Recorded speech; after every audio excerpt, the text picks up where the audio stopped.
¿Qué tal? Muy buenas tardes, buenas noches, buenas madrugadas. Esto es Tiempos Equívocos, la teoría crítica desde los márgenes. Y les damos una más cordial bienvenida a un episodio más en el que tenemos la fortuna, la oportunidad de platicar con Flaviano Bianchini, que está aquí en México presentando un libro que lleva por título El Camino de la Bestia, publicado por este sello editorial fantástico que es Pepitas de Calabaza, y que vamos a platicar pues, un poco con Flaviano acerca de este libro, que trata de un tema, ya os platicará Flaviano de forma más detallada, pero trata de un tema realmente muy apremiante, muy importante, que casi siempre está solayado en nuestra agenda nacional, que es lo que pasa con una frontera, que es la frontera sur, de la que casi nadie habla casi en nuestro país. Casi siempre hablamos de lo terrible y lo malo que sucede en la frontera norte, más ahora con Trump que quiere levantar un muro, etc. Pero hay otra realidad muy terrible en nuestro continente, en nuestro país, que es la frontera sur. Es esa frontera que casi no se habla y que tiene un tren que lleva el nombre de la bestia, y que Flaviano pues cometió la proeza, que ella nos platicará, de irse como un migrante más, hacer todo el recorrido que estos hermanos latinoamericanos sufren, y el resultado de su experiencia está en este libro. Entonces, Flaviano, por favor, cuéntanos un poco cómo nace este proyecto, cómo es que llega ya a este resultado y tu experiencia, ¿no? ¿Qué te llevó a hacer esto? Bueno, que me llevó a hacer eso seguramente es un poco de locura, y además el asunto que yo he vivido muchos años en América Central y también en Estados Unidos. Entonces he vivido de alguna manera los migrantes que salen, o sea, la realidad de dónde salen y también de dónde llegan, ¿no? Y todo el mundo te cuenta siempre de este viaje impresionante, que es el viaje de la bestia, el viaje a través de México. Pero me di cuenta que nadie nunca lo había contado, o sea, que nadie nunca había escrito un libro sobre eso. Y entonces, con un poco de locura, lo apunto, y un día decidí que yo podía hacerlo y contarlo en un libro. Pero lo que yo quería hacer era contar la historia desde el punto de vista de un migrante y no desde el punto de vista de un periodista que se disfraza de migrante. Y entonces el primer paso fue de liberarme de lo que me diferencia de lo que te diferenciaba de un migrante, que es el pasaporte, ¿no? Pasaporte. ¿Qué lo mandaste el pasaporte aparte de ti? ¿Cómo hiciste esa estrategia, digamos? Bueno, mandé el pasaporte a un amigo aquí en la Ciudad de México y aprendí su número de memoria, y para cualquier situación podía llamar y me enviar el pasaporte. Esta era mi salida de emergencia. O sea, llegaste como un indocumentado, vamos a decirlo así. Yo pasé, en ese momento me transformé, me disfracé, cambié de ropa, por supuesto. Intenté de meterme realmente como son los migrantes latinos. ¿Y dónde empezó ese viaje, esa proeza? De Tecunumán, que es la última ciudad de la frontera en Guatemala. De ahí se pasa a Río Suchiate hasta llegar a Ciudad Hidalgo. O sea, entraste a México indocumentado como todo. Entré a México indocumentado como todo lo demás, sin papeles, sin nada. Y de ahí empecé todo el recorrido que me llevó. Llegado a Tecunumán descubrí que el tren ya no estaba, que la línea había destruida por el huracán Stan. Entonces tuve que cruzar hacia Tenosique en camión y de ahí agarrar el tren de Tenosique hacia toda la parte de Veracruz, México, y subir hasta Nogales y de ahí en Arizona. O sea, hiciste todo el recorrido, conociste gente que está retratada aquí de forma extremadamente plástica, yo diría, ¿no? Se ve muy bien ahí ese contacto que tuviste con los compañeros migrantes, y estuviste en contacto entonces con la tragedia humana. ¿Qué eso significa, no? ¿Qué significó eso para ti, y cuál es tu perspectiva de ya no solamente verlo en un documental, sino haberlo vivido, digamos, directamente? Bueno, claramente, o sea, cuando vives una cosa sobre tu piel es otro asunto, ¿no? Que no ver un documental, a pesar que hay buenos documentales, sí, y libros y todo. Para mí todo nace del hecho que no soy muy buen escritor, entonces no soy capaz de escribir algo que yo no he vivido. Entonces para mí era fundamental vivirlo en mi piel para poderlo contar y para poderlo transmitir realmente.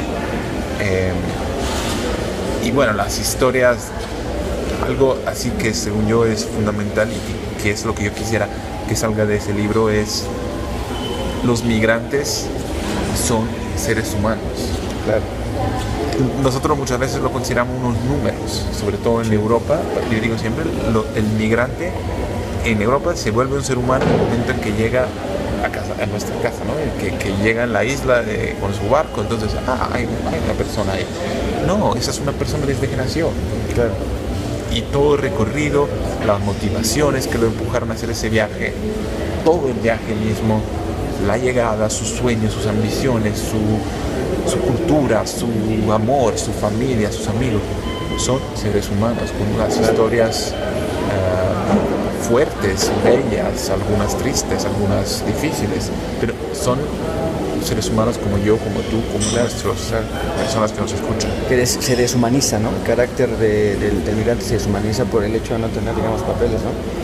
Y que en el caso de México, tú lo viviste en carne propia, que somos un país que sufre mucho ese problema, ¿no? Pero que aquí lo reproducimos de una manera terrible, ¿no? Acá todas las cosas que nosotros digamos, por ejemplo, a señalar o a recriminar con la frontera norte, lo hacen en la frontera sur. Lo hacen en la frontera sur, lo hacen mexicanos, sí, sobre hermanos latinoamericanos. Es terrible, ¿no? Sí, no, eso es realmente terrible.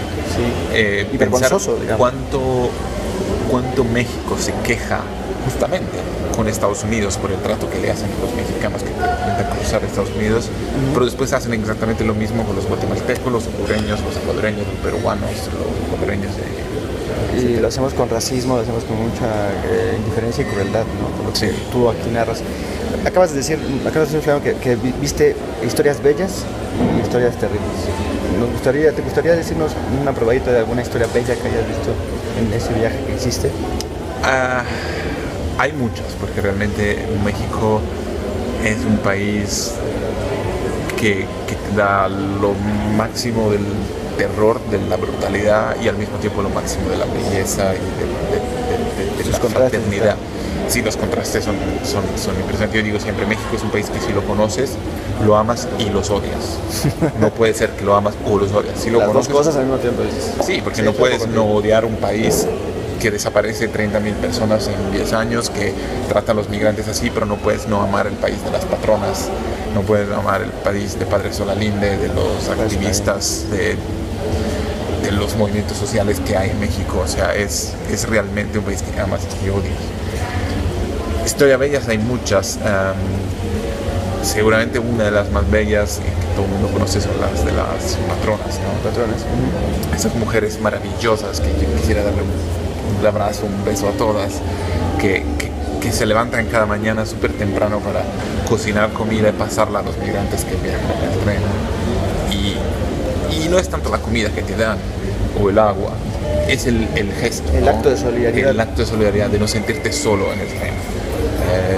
Tú viajas y el tren cada 2 o 3 días se para.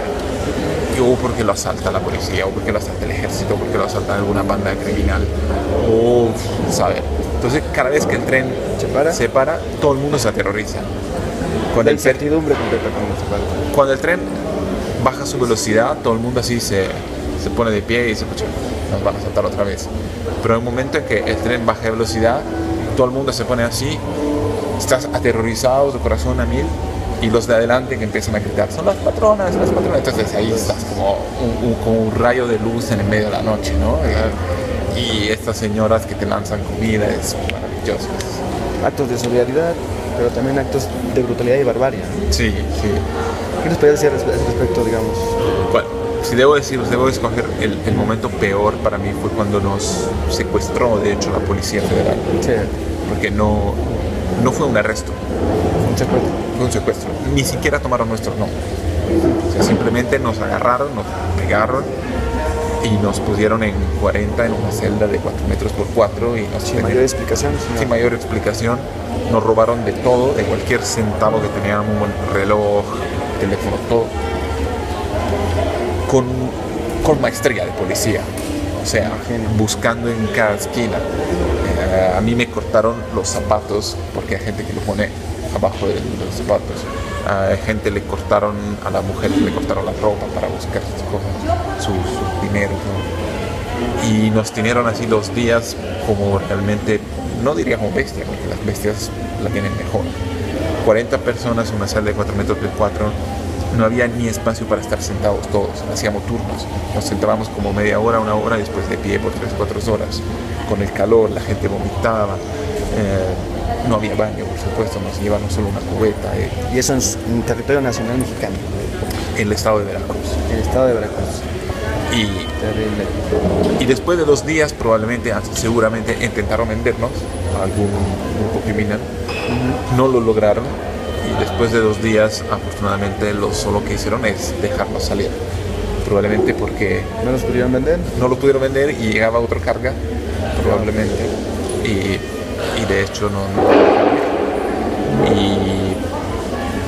y bueno, eso sí es realmente, en la noche intentaron violar a una mujer.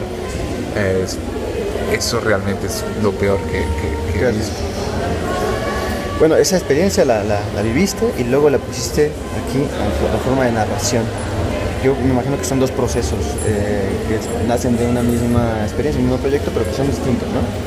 La vivencia que estás diciendo y luego ponerlo en papel. ¿Qué significa eso para ti? ¿Recordar, escribir eso? Creo que ha sido de alguna manera un acto terapéutico de alguna forma, ¿no? Catártico, dirías. Sí, diría que me ayudó seguramente a sobrepasar, ¿no? Todos los traumas que, por supuesto, he vivido como cualquier inmigrante. También debo decir que no me fue para nada fácil recordar, revivir estos momentos ha sido terrible, dura. Y yo lo que explico siempre es, para dar como un ejemplo de eso, es que mi segundo libro lo escribí en 2 semanas y eso lo escribí en 3 años. Ese es mi tercer libro. Sí. O sea, el primero lo escribí en como 5 o 6 meses, el segundo lo escribí en 2 semanas y eso 3 años. 3 años te costó revivir, rehacer esta... Como dije, en la cárcel es el momento que yo recuerdo peor. Estos 2 capítulos me tardé más de 1 año en escribirlos.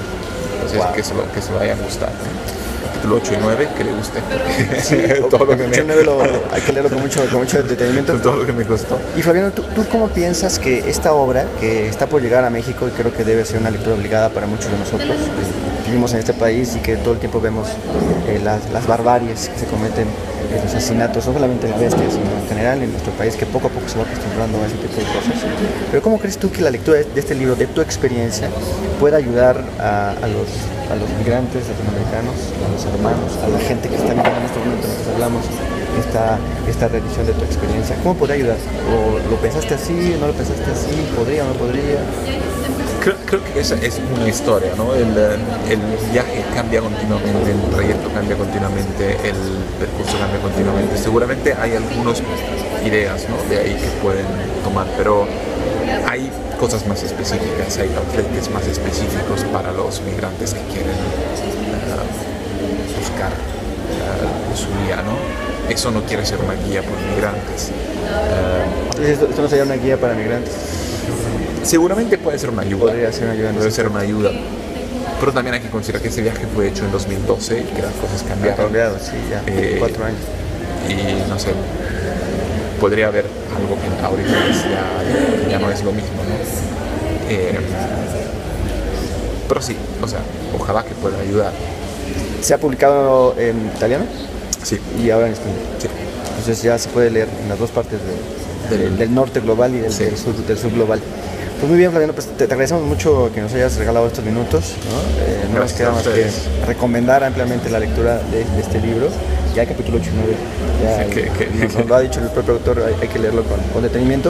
Pues te agradecemos muchísimo el estar acá, que nos puedas dar esta experiencia, que para nosotros hay que visibilizarlo. Hay gente que lo hace todo el tiempo, tú lo sabes, pero en nuestro país el gran peligro, pienso yo, es que esto se está normalizando. Y creo que al leer estas páginas, yo las comencé a leer, uno comienza realmente a visibilizar que eso no puede ser normal, no puede ser tomado como normal, no puede ser tomado como una cotidianidad. Esa deshumanización no puede ser tolerable, y me parece que tu libro aporta en ese sentido. Muchísimas gracias. Ese es un poco su objetivo.